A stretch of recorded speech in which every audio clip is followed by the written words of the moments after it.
College Football 27 is finally here on PC, but if your game is stuttering, your GPU is running at 100%, or you're not getting the frame rates you expected, don't start lowering every setting to low just yet. Some graphic options can cost you 20, 30, even 40 FPS while barely changing how the game actually looks. Others have almost no impact at all. So instead of wasting the next hour testing every settings yourself, I've already done the work for you. In this guide, I'm going to show you exactly which settings are worth lowering, which ones you should leave alone, and how to get the best balance between image quality, smooth gameplay, and maximum FPS. Whether you're running an RTX 5090, a 4070 Super, or a RX 9070 XT, or any older GPU that's struggling to hit 60 FPS, these settings should help you get a smoother experience. If this guide helps you squeeze out more performance, consider subscribing. I cover launch day optimization guides, graphic benchmarks, and the best settings for the latest PC games, so you can spend less time tweaking menus and more time playing. Now let's jump into the settings that actually matter. Before we touch any graphic options, let's start with the display menu.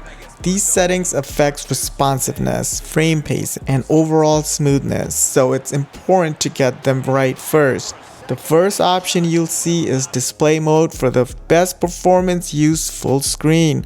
Modern versions of Windows have improved borderless Windows performance quite a bit, but full screen still tends to provide the lowest input latency and the most consistent frame pacing. If you're streaming, recording, or constantly alt-tabbing between applications, borderless is perfectly usable, otherwise stick with full screen. Resolution. Next is resolution. Always start with your monitor's native resolution. For most players, that's going to be 1920 by 1080, 2560 by 1440p, or 3840 by 2160. If performance is lower than expected, resist the urge to immediately drop your resolution. We'll gain significantly more FPS by adjusting few graphic settings first without making the game noticeably blurrier.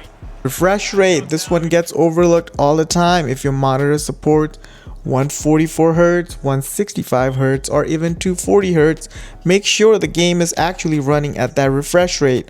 Otherwise, you're not getting the smooth experience your monitor is capable of delivering. VSync. Turn VSync completely off. Yes, it reduces screen tearing, but it also adds input lag. If your monitor supports G-Sync or FreeSync, you'll get a much smoother experience without relying on VSync anyway. Frame rate limit. I always tell people to cap it just below their monitor's refresh rate, but in this game, capping it is kind of busted. I have tested it.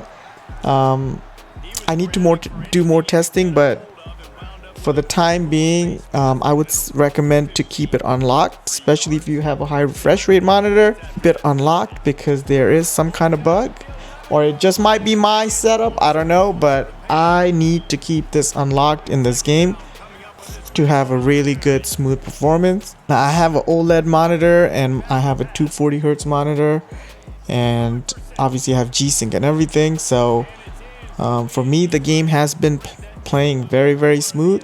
But like I said, the game just came out. We might have driver updates and what have you, so might have to test things yourself, but for me, keeping it unlocked is the best way to go for right now. Alright, graphic settings, the biggest FPS gains. Now we're getting to the settings that actually make a difference. If your goal is maximum FPS, these are the options that deserve your attention.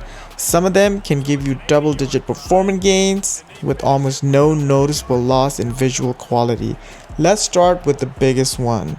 Ray tracing. If ray tracing is available, which it is, turn it off. It's easily one of the most demanding graphic options in modern games, and during gameplay you're rarely going to notice the visual difference. The extra reflections and lighting effects look great during close-up replays, but while you're reading a defense or throwing deep downfield, they ain't worth losing 20 to 30 FPS. For maximum performance, this is one of the easiest decisions. Shadow quality. Next up is shadow quality. Set it to low or medium depending on your hardware. Shadows are one of the biggest GPU workloads in almost every modern game. Dropping them to low or medium can provide a substantial FPS increase while having very little impact during actual gameplay because your attention is focused on the field, not the shadow underneath every player. If your PC has plenty of extra performance, like I said, you can put it to medium or even high, but I would suggest keeping it at medium. Crowd quality. Now let's talk about crowd quality. Set this to low. This setting doesn't just affect your graphic card, it can also put additional strain on your CPU. During gameplay, you're not watching individual fans in the stands, you're watching the quarterback. Lowering crowd quality is one of the easiest ways to improve performance during a packed stadium game. Sideline detail. Next is sideline detail. Again, set it to low. There is no reason to spend valuable GPU resources rendering hundreds of coaches, photographers, and staff members in high detail. The focus is on the action between the hash marks. Lighting quality is a little different. Unlike shadows, lighting affects the overall appearance of the entire stadium. I recommend medium. You'll preserve most of the visual quality while avoiding the performance hit that comes with high or ultra settings. If you're chasing every possible frame, low is perfectly acceptable too. Mesh quality controls the complexity of player models and various objects throughout the game. Medium is the sweet spot. Players still look excellent, but you're not wasting GPU power rendering tiny details you'll never notice during gameplay. Ambient occlusion adds subtle shadows where objects meet. It's a nice visual effect, but it isn't essential. Choose the lowest quality option available. You'll keep some visual depth without sacrificing much performance. Quick recap: if you're looking for the biggest FPS improvements, prioritize these settings first. Ray tracing off, shadow low to medium, crowd quality low to medium, sideline detail low to medium, lighting medium, mesh quality medium. The biggest mistake people make is assuming every graphic settings has the same impact. That's simply not true. Lowering shadow, crowd quality, and ambient occlusion can dramatically improve FPS, while keeping textures on lets the game continue looking fantastic.